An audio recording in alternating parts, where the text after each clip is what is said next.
J'adore l'Apple Watch Series 7 et je ne sais absolument pas pourquoi. Start it up.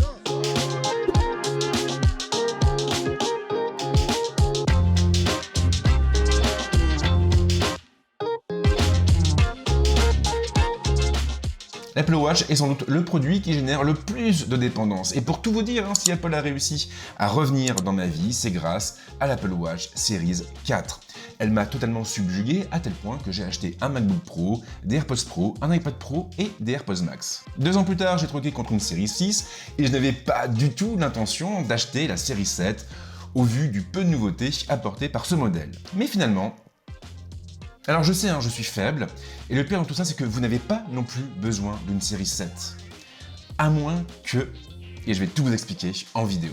Vous vous rappelez de toutes les fuites qui ont précédé la présentation de la série 7, de ce fameux boîtier aux tranches plates qui a tant fait parler de lui? Eh bien, il n'a pas été retenu par Apple. La série 7 ressemble en effet comme 2 gouttes d'eau à la série 6. On retrouve donc un boîtier aux rondeurs affirmées avec en prime 2 ou 3 bricoles de plus. La plus importante bien sûr, c'est l'écran. Il est beaucoup plus grand que celui de la série 6. Enfin non, pas vraiment. Il gagne seulement quelques millimètres, mais ces derniers changent tout. Ils changent tout car le ratio affichage-façade baisse drastiquement, à un point tel que l'on oublie parfois le boîtier de la montre, et encore plus lorsqu'on utilise le cadran contour, qui a vraiment de la gueule pour le coup. Ce n'est cependant pas sa seule particularité. Pour la première fois dans l'histoire de la marque, Apple a également opté pour un écran bombé, et donc légèrement encurvé. Si vous placez la montre de profil, vous pourrez donc voir une partie des informations affichées sur son écran. Alors on pourrait croire que ce n'est qu'un détail, mais ce n'est curieusement pas le cas. Encore une fois, ce nouvel écran apporte plus de profondeur à la montre, surtout qu'il est plus lumineux lorsqu'il est en veille, ce qui participe une fois encore à l'amélioration de l'expérience utilisateur. Car en effet, même lorsque votre poignet est baissé, la série 7 reste utile et pertinente. Le boîtier de son côté reste un peu plus grand, mais il est compatible avec les bracelets des générations précédentes, ce qui est indéniablement une bonne chose, et encore plus pour celles et ceux qui ont une belle collection de bracelets à la maison. Pas de gros changements au niveau de l'ergonomie, elle s'appuie toujours sur un écran tactile, une couronne digitale et un bouton physique. Les raccourcis restent exactement les mêmes. Un appui rapide sur la couronne digitale vous donnera accès à la liste de toutes les applications. Un appui prolongé déclenchera Siri. L'autre bouton servira à revenir sur l'écran d'accueil, à afficher des applications ouvertes ou à déclencher Apple Pay. Et la seule différence notable de ce côté a trait à la couronne digitale. Elle est un peu plus dure que sur la série 6, avec une course raccourcie. Sur son site, Apple évoque également une meilleure résistance à la poussière et aux éléments.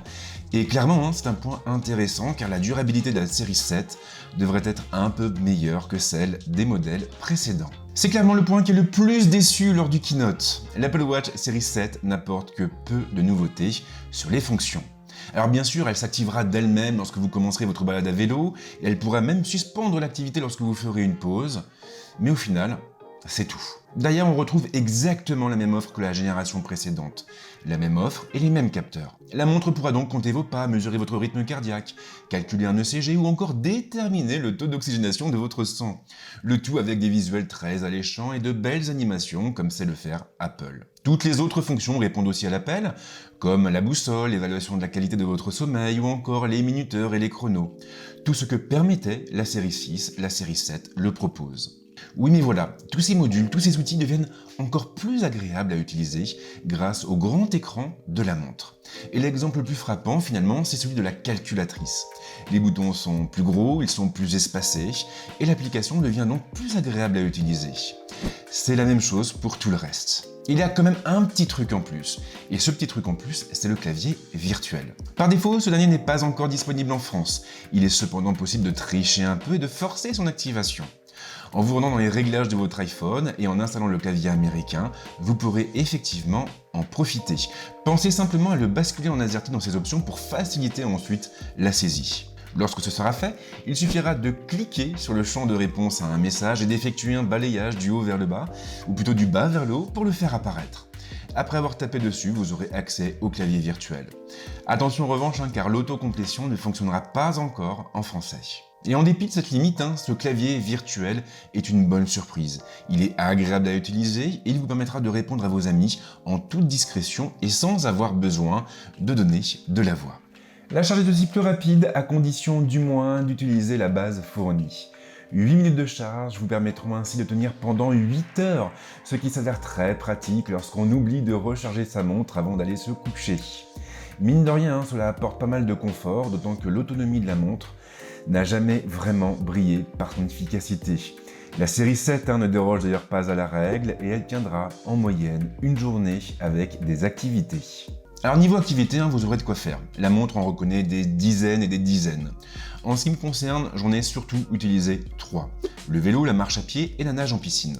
Alors rien à dire sur la marche à pied ou le vélo, les données sont précises grâce au GPS et on a accès en plus à pas mal d'infos, comme le nombre de calories brûlées, l'altitude, la fréquence cardiaque moyenne ou encore le rythme moyen. Sans oublier la durée totale ou encore la distance parcourue.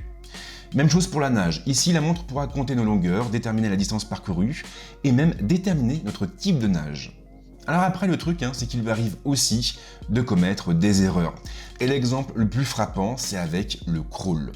Si la série 7 détecte bien le dos crawlé, le crawl simple est considéré comme une nage mixte. Et visiblement, d'après ce que j'ai pu voir de ci de là, je ne suis pas le seul dans ce cas. Mais surtout, par moments, la montre a tendance à perdre le compte. Si vous enchaînez les longueurs en crawl à un rythme soutenu, il en oubliera quelques-unes.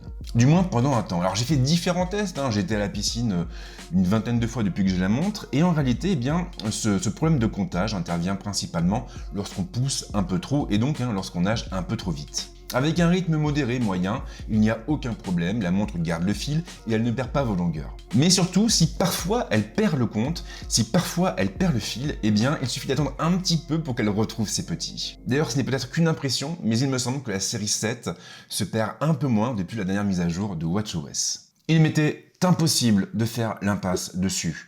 L'Apple Watch n'a pas pour unique atout son design, ses fonctions ou encore ses capteurs. Ce qui rend la montre unique, c'est avant tout son écosystème. Alors cela mériterait presque une vidéo à part, tant il y a de choses à en dire, mais Apple a tissé une véritable toile au fil des années. Une toile composée de tous les produits de la marque. Et une fois que l'on tombe dedans, il est très difficile d'en sortir. L'Apple Watch s'inscrit pleinement dans cette tendance. Prenez par exemple le déverrouillage. Il fonctionne pour l'iPhone, ce qui est pratique lorsqu'on porte un masque et lorsqu'on ne peut pas faire appel à la reconnaissance faciale.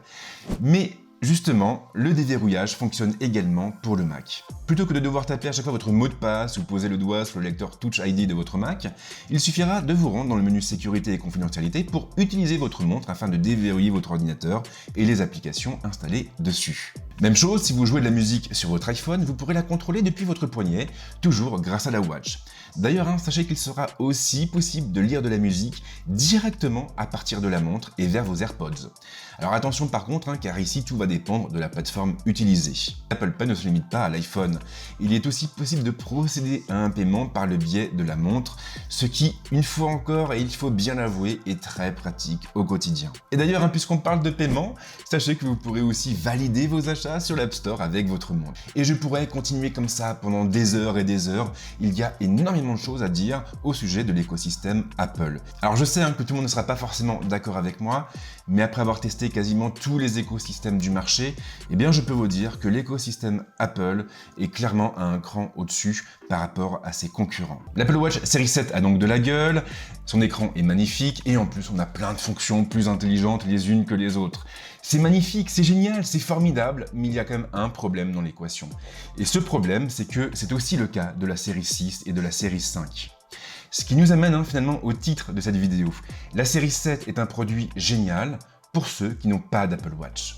Si vous avez déjà une série 7, une série 5, voire même une série 4, alors vous n'aurez pas besoin de passer sur la série 7. Et ce pour une raison fondamentale, c'est que vous n'aurez pas plus de fonctions avec ce nouveau modèle. Maintenant, attention, car la série 7 n'est pas non plus une copie conforme des modèles précédents. En réalité, ce nouvel écran apporte une réelle plus-value au quotidien.